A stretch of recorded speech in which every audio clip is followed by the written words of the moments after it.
Women Taking the Lead, episode 62. Hey there, I've got a special guest for you today, and it's actually someone who's already been on Women Taking the Lead.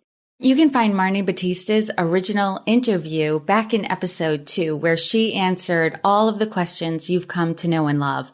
But I asked Marni to come back on to Women Taking the Lead because she's about to release her book, Becoming Irresistible.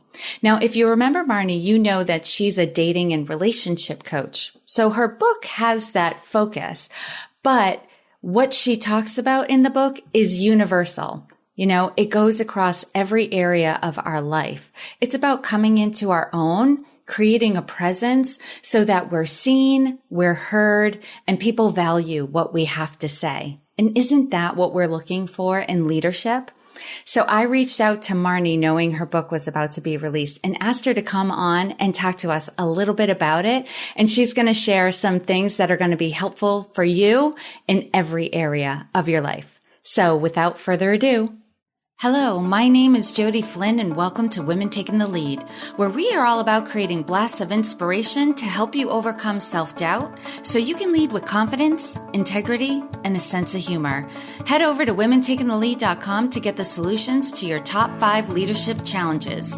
Now, your future awaits, so let's get started.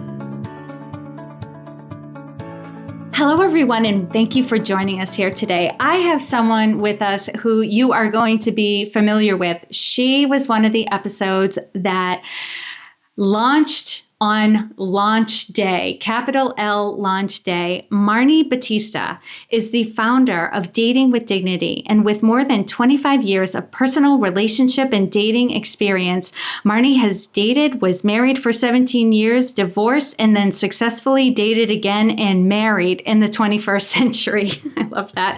Marni is a certified professional dating and relationship coach, an expert writer, and nationally recognized print and online magazine expert covering dating and relationships. She's also had a weekly dating relationship web show called The Dating Den with over 2.6 million views, and she was named one of the 10 best women's dating experts by datingadvice.com. Marni just published her most recent book, Becoming Irresistible, which uncovers the 3 steps you need to take to get high-quality, relationship-ready men to pursue you, adore you, and commit to you for life. This is going to be good. So Marni, tell us a little bit more about you and what's been going on since in the past 6 months, since the last time you were on the show. Wow. Well, I love that conversation's always about taking the lead. And for I think a lot of women, you have a dream and you're like, yeah, I'm going to do that one day. And my dream to really get my message out in a bigger, broader way through a book has been a dream. It was the dream that helped me start my business. And so I really have got really clear in the last year about what is it going to take to lead this to the forefront, to publication. And it's not the path that I thought it was going to be, but I really trusted what I call my inner CEO, and opportunities kept unfolding and presenting themselves, and here we are, and it's birthed, and that's what I've really been working on is how can I make a bigger impact by reaching more women? And, whatever we are wanting to contribute to the world is always tied back to our story, right? We normally want to pass on and teach about the things that we've overcome and the lessons we've learned. So, Marni, what happened in your journey that impacted your desire to write and teach about this? Well, I think that starting from a really young age, I didn't even understand about what it would be like to be irresistible. It's tragic, and I think it's tragic for a lot of women, is we don't even really think about it that way. We get in the mindset of, what can I do to get a guy to like me, to love me, to accept me? And most women then put themselves in a very disempowered way. And so I got married at 22 to a guy that I met when I was 19. The reason I married him is very simple. It was he asked. People didn't even ask me out on a second date, so I figured I better jump on that proposal. And, we were married for 17 years. We had 3 kids, but there were a lot of really painful pieces of being in that relationship. And I felt very undervalued, not seen, not heard. I felt pretty broken and messed up. And so when we got divorced, rather than really looking at that, I went to fill that hole in my heart and my soul with what I knew, what was familiar. And that was, to get right back out there. And I met another version of the same guy, better looking, a little younger, but the same thing. And when that relationship ended after 2 really dramatic years and he cheated on me and a lot of drama, I really sat down. I was like, you know what? I'm going to really rethink what it looks like to be and find relationship. And I studied it. I went on my own journey and was able to really hone it into these 3 keys that are the foundation of Becoming Irresistible, the book. And we've been teaching it to our clients in group programs privately, and we know that it works. So it's really amazing that we've sort of honed it down to these 3 pieces. They're not easy, but they're simple. And I do want to get into that in a bit, but what really jumped out at me when you were telling your story, so just to give you some background, what's been coming up in the show with the different people I've interviewed, and especially the men, have pointed out that, men just seem to have more confidence than women do, right? And one of my guests, I love quoting him all the time, he said that women lack the confidence that men have too much of. Right. Yeah. So in relationships, what this looks like, anecdotally, what I've seen is, guys do get heartbroken and all of that, but they tend to have a more of a, there's plenty of fish in the sea attitude towards relationships. Whereas women, when we start to like somebody, we think this is the one, right? Instead of fish in the sea, we're like super focused on the one. Well, yeah. And I think it becomes, it's actually, it's really challenging, especially in the society we live in today. It's like a push-pull. So women, as our part of our femininity, it's like our biology is we have this need for connection and relationship. We thrive in relationship. And so we have that essence of ourselves and a whole lot of other feminine characteristics. And what happens is we go out in the world and we basically get the message through media, through parents, through teachers, through other men, that those assets are not an asset, but they're actually a flaw. We learn that it's not an asset. It's kind of like a pain in the ass, really. So we squish all that down and we take on all these masculine attributes. And what's really interesting is that we have all this confidence, maybe professionally, we have all this confidence in certain areas of our life, but yet when it comes to being in relationship, we don't. And we almost try to turn off that need for relationship. We try to turn off that need for connection. We put on this big bravado of like, I don't need anybody and it's his loss. And what I find in so many successful, strong women is that underneath all that, there is this really sensitive woman who feels like nobody gets her. She feels super misunderstood. She is really profoundly sad about it. And the thought of sort of even landing there is so painful that they just keep piling on this bravado. And it just leaks to men. We talk about that in Becoming Irresistible. You may think that you're not leaking, but you are, and men can sense it. And I've heard other women talk about how that's their struggle, right? They're trying so hard to make it, to be a leader, to put on that bravado, right? That you talk about and be really strong and really decisive at work and get the job done. And then they can't turn it off when they leave the office. And so they bring that, and I've heard stories, and I've heard some of, you've shared some of your client stories where women, go on dates, even if they're dating their husband, they go on dates and they're still in work mode. Oh my gosh, yeah, totally. They're trying to be decisive and take control and get it done. And how do you help women to kind of like, not change who they are at work, because maybe that's working for them if they like it, if it's working and they're getting success, but to come back into themselves and who they want to be in relationships outside of work? Well, this is, I think, such a great point, because my philosophy is you can't change who you are. And I think so for a lot of us, we do have these alpha sort of characteristics, and they have served us. And I'm not a fan of black and white thinking. So what our philosophy at Dating with Dignity is what I call the Sexy Alpha Fem, which means that she is got her alpha down, but she can turn on the feminine, the sexy part.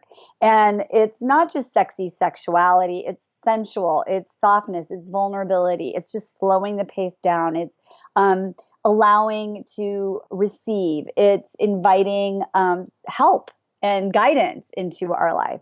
And so one of the most important things to do is really take an inventory and look at, what are you doing to transition from your sort of alpha dog energy into that femme place when you either go on a date or when you come home from work or on date night?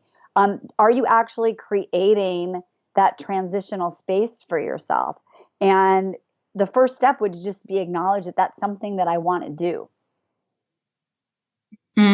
That's huge. So just taking it on that I do want to be taken care of. I do want to allow for more femininity in my life, like opens the door to having it happen. Absolutely. And one of the limiting beliefs or the urban legends I want to debunk here to your listeners is that asking for help, being feminine, being vulnerable, being open, receiving does not make you weak.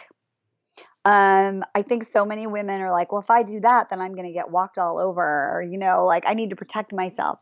And so I would really look at, and there's a whole study actually. There was this gentleman, researcher named Hofstadter, and he actually looked and studied how people adapted in other cultures professionally. So if you were in a certain profession and you got sent overseas, how likely are you to be successful? And he looked at the different elements that create success. And what we've done here is we've actually looked at that model and we've said, women right now in society, it's as if we're in a different culture. So how well are we going to adapt and be able to transition into that sexy alpha femme? And one of them is what we call your power play paradigm. And so you have to really look at, what are your views right now on power? Do you share power? Do you think if you lose power, that means you are weak? What did you learn about power? What were your role models in your life, in your family dynamics about male and female and power? And how does that work at work for you in your professional environment? And so really looking at that and saying, where did I learn that co-creating or sharing power means weakness, and diving into that conversation can really illuminate where you might be stuck and why it might be hard for you to access that feminine piece of yourself. I think one of the best lessons I've learned from you, just from our relationship over the years, is that, men want to take care of women, and it really makes a difference for them if you allow them to do that. And I had a recent experience where I had carpooled with a group to a training, and the gentleman who was driving was like, let me drop you guys off at the door. And then when we were leaving, he's like, let me go get the car and pick you up. And one of the other gentlemen who was driving in a separate car, like saw this as we were leaving. And he was like, what, you guys can't walk to the car? I was like, of course we can. But when a man wants to be chivalrous, you let him be chivalrous. Amen. Right? He wanted to take care of us, and it made him feel really good. And what did it hurt us to just stand and chat with each other while he went and got the car and brought it around? But that was a huge aha for me, because before that, I would have been exactly what you were talking about, where I was like, now we can walk to the car, don't worry about it. And I would have taken that opportunity away from him. Yeah, I think men, not only do they want to do it, but they really need to do it. There's so few places in the world now where men can actually assume that role. We make more money than them often. We make at least as much. We don't, we can go on any sort of website and get someone to change our light bulbs. Do you know what I mean? Like, Right. It's really easy to rent a husband online. And so so as women in that, like, really taking the lead on asserting our femininity, we have to create opportunities for men to be men. I mean, they're needing it in their relationship in order for it to thrive.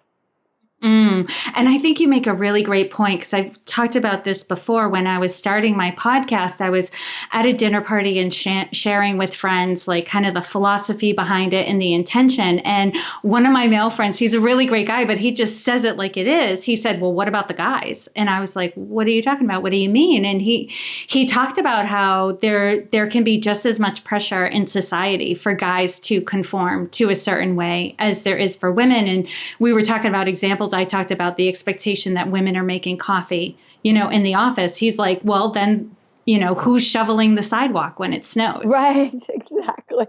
Right? And nobody's asking the women to do that. That's automatically assumed that one of the guys, if there's a guy around, he's the one that's going to be doing it. I was like, you are absolutely right. To some extent, I've been hearing guys say where they feel like they're, in what's happening in society. Yes, they want women to come into their own and have more power, but at the same time, they're feeling like their roles as men are changing and not in a positive way. Yeah, they really are confused. We have no role models really to follow in this changing society, and so it's a science project. And just because you could shovel, a guy who wants to do that has this need to do it. So I think it's a great conversation. I love it. And Marni, for those women who are very, very strong, very independent, they do struggle with coming back into their femininity. But that's a key to being attractive or irresistible, as you describe it. So, and you've described it in your book as it can be effortless. Like, how do you get there? Well, that's such a fun nuance because becoming irresistible, right, and having it feel effortless is because you're really tapped into your most authentic self. And that is where you are in a place where you're comfortable with your femininity and you can translate back and forth from your alpha side. You are living in a place of abundance, not lack, meaning, you believe that the right guy and the right positive relationship is totally there for you, and that every experience you have along the way is giving you information and insight as to how it will unfold, meaning that nobody's a waste of time. No men aren't out to get you. Your husband or partner isn't, trying to make you wrong. It's really having overall, um, this overall mastery of, your feminine, which we call sex appeal, dating savvy, which, whether you're dating or in a relationship, it's really having the skills to be in relationship, to date, to master those things, and then really having self-worth. And when you're self-worth and you're in this place of confidence and you're feeling that you are irresistible, it effortlessly happens. Men just pick up on this energy that we have as women. It's palpable. And when a man is looking at a potential partner or even his partner, he wants to look at her and think about her and go, my life is easier, better, and happier because she's in it. Not all the time, right? That's not realistic. But overall, this woman adds value to my life. And when you are that woman and it comes from an authentic place, that attraction really is effortless. And what I'm hearing and what you're saying is when a woman can recognize that she is worthy, right, of having that love. And Brene Brown talks about that, right? Yep. That's the core of vulnerability is just and connection. She talks about wholehearted people who recognize that they were worthy. So just recognizing that you're worthy of love, not that every guy who comes along is going to be the perfect partner for you. That's not what matters. What matters is that you're worthy of love and you can have it. Then the defenses come down. You don't feel so threatened by what's going on around you and what he's doing and saying and all of that stuff. That when those defenses come down, you can be who you really are, right? You can be comfortable in your own skin. You can say what's on your mind. You can share yourself.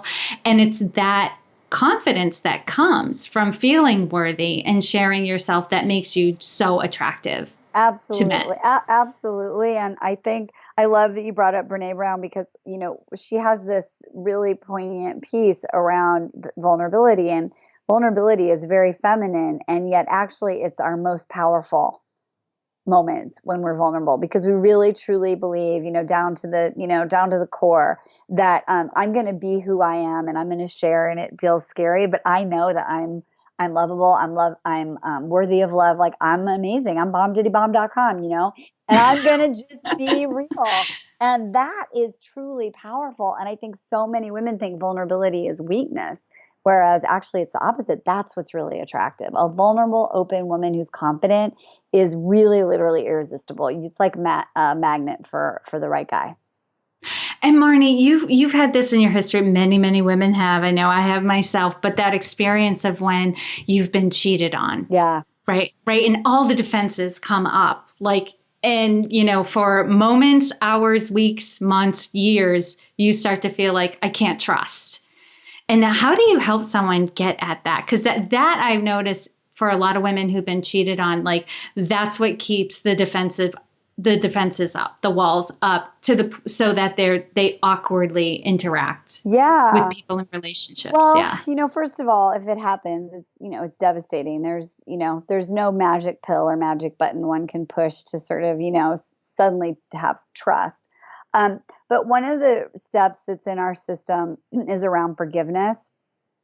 And it's not forgetting, right? But it's forgiving. Because vindictiveness and blame is really, like, I call it, like, it's what makes that little yellow police tape that we put around our heart, like, do not enter crime scene, and so there's forgiving the person who let us down. And then there's forgiving ourselves. 'Cause I think a lot of women, we go like, how could I have been so stupid? Why didn't I see it? What's wrong with me that he cheated on me? We totally, massacre ourselves. And I know that in working with women, and taking them through our system, that step around forgiveness of self is sometimes even more powerful than, putting at peace the moment with the person. So I think that the best way to sort of move past it is to go through it by grieving it, by forgiving yourself, forgiving him, really getting conscious about, well, what are the beliefs that I'm now holding about all men, and really getting real with the fact that, it's just this one person. It's not all mankind. And really doing the work. But I honestly believe the fastest way to get through infidelity is to go through it, not to go around it. Because that is just going to end up coming back to bite you in the butt later.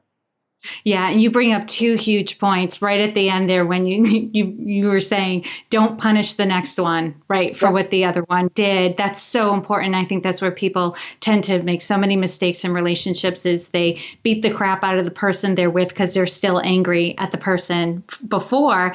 And also I have yet to meet the woman who said, that completely blindsided me. I had no idea. There were no signs. It was like everyone I've spoken to who's been cheated on, they were like, there was something, but I didn't want to believe it. There was, something happened and it made me wonder. And I think that's where women go, where they can't forgive themselves, is that they sense something, but they didn't say anything about it. So I think that's huge, the point that you made, where it's getting back to trusting yourself and forgiving yourself.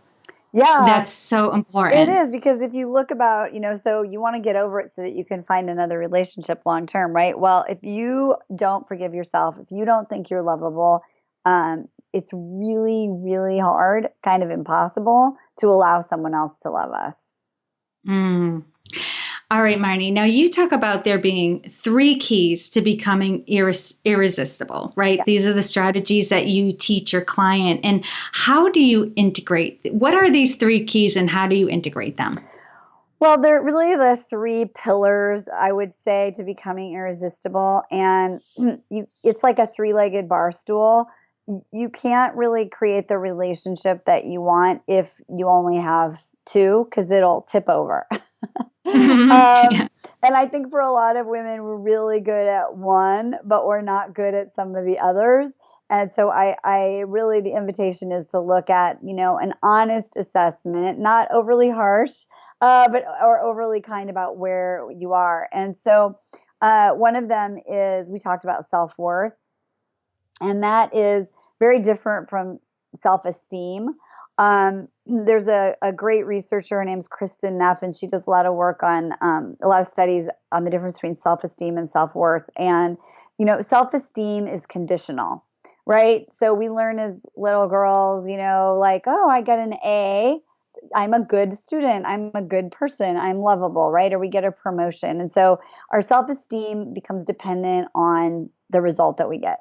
Whereas self-worth is unconditional, right? So it's, I love myself, I'm awesome, whether he calls or he doesn't call, whether I get the promotion or I don't get the promotion, whether my, dad thinks I'm awesome or he's very critical, right? So it's really having a super strong foundation of self-worth. So that's the number one leg of the bar stool. And then the second one we talked about is, we call it sex appeal, but it's really, really being able to access your femininity in a way that feels right for you. It's not all about dresses and girly girl things. It's really about accessing that most authentic part of us that really, is there, that softness, that confidence, that sensuality, all of those pieces. So that's number two. And then number three, we call it dating savvy, but that's really having skills. There's a lot of skills required, obviously to date, but also to be in relationship. And one of the biggest pitfalls we see in women struggling with is around communication. That's huge. The three keys cover the inner and the outer work that a woman needs to do to become irresistible. Absolutely. And you got to be firing on all cylinders to have to have it feel effortless and to attract a quality guy. I'm looking at these and I'm like, yeah, if one was missing, I'm doing that right. Whole like, what, there's almost like it could be a video. If one of these was missing, this is what it would look like. Yeah, right. And it really, it just can't work. And I think what's sad to me is that a lot of women go out and try to date, or they try to be in a relationship without these. And then when it doesn't work, they either attribute it to a circumstance, like it's my city that I live in, it's the size of my waist, it's my wrinkles, it's the number of kids I have or don't have, or something that it says I'm flawed, I'm not lovable. And really it's just that, you gotta work on the three keys. Awesome. And Marni, I know some of the benefits that people get from working with you, and, and I know what they're going to get from reading your book. And one thing that always makes me laugh is you've mentioned before how, when you have your live events, you have a panel of women who come on and talk about what they've experienced in your programs and the benefit they got, right? Ultimately, they got a man, or they're having a fantastic relationship with their husband. But what happens is they end up first talking about all the other things that they get, right? As like a side benefit from your program too. Like for them, the obvious is, well, yes, I'm in a relationship, we're engaged, or I got married, but you usually have to coach them to be like, please state the obvious, because they're going on about those other things. What are some of those other things that women get from doing this work that it's just like it's a ripple effect on the rest of their life? Well, I think in order to have that result, you have to fall in love with yourself and create a life that you love before you find someone to love. And what's so awesome is when you fall in love with yourself and your self-worth is like amazing, you create this life that you love, and you start to see that the man you have or invite in is going to add to it, not be it, right? You are just freaking happy. And so women will say like, oh my gosh, my career took off, or oh my gosh, I started a business, or I lost 70 pounds, or, healed my relationship with my family, or all of a sudden I have these amazing friends. I'm involved in salsa dancing, and, I feel 20 years younger, and all of that, and that create the life you love and fall in love with yourself. That is what makes you the woman who walks into some place, no matter what your age is, what you look like, your size, where you are just that it girl. And men flock to you, women flock, like people want to be around you. And that is really what happens when you're perpetually irresistible, is you're not just irresistible to men, but you're irresistible to opportunity. I love that. And Marni, is there a quote or a mantra that can inspire listeners to take action in the, self-worth romantic part of their life? Well, I have this mantra, and I learned about it when I got divorced. I decided, I was going to go travel in Europe, and I was reinventing myself and creating a life that I love. And I went to Prague, and I was being shown around by someone that I met there locally, and there's this wall called the John Lennon Wall, and this was graffitied on there. And it's become a motto of mine and my family and in my work and my personal life. And it's this: don't let fear get in the way of your biggest dream, even if your biggest dream is your biggest fear. And I think that so many women, get so lost in trying to not care about relationship because they're terrified of wanting it, because then what if they don't have it?